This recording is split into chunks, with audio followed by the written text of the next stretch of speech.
Hi, and welcome to YouTestMe GetCertified. Training courses represent series of lessons organized in training steps.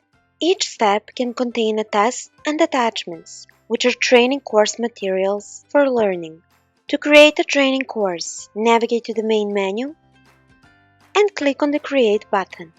Add steps that a candidate needs to pass to complete the training course. Each step may contain one of the 9 types of attachment that can be imported as a file or inserted as a link.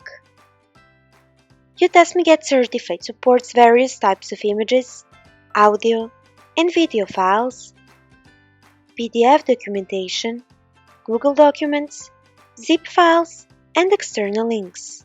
At any moment, you may add a test to assess candidates' knowledge on a particular topic. Tests can be added as a part of the training step or at the end of the training course. Click on the Add Test and from the drop-down menu choose the existing one or quickly create an ad hoc.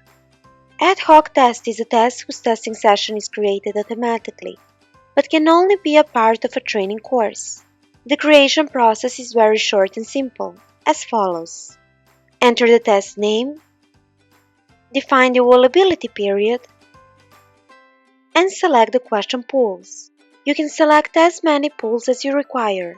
Test Generator will import questions from those pools and create unlimited test versions of the same test.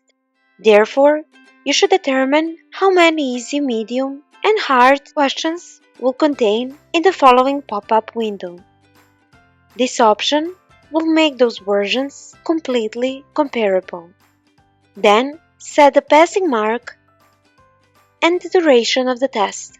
Lastly, define the number of points and penalty points that each question will carry.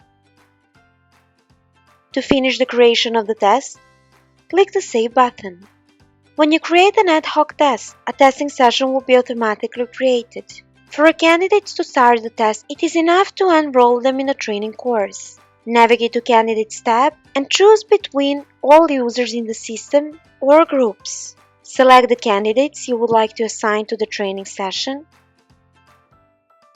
Only after the candidate goes through all training steps and passes tests, one will successfully complete the training course. Thank you for watching, and I'll see you in the next one.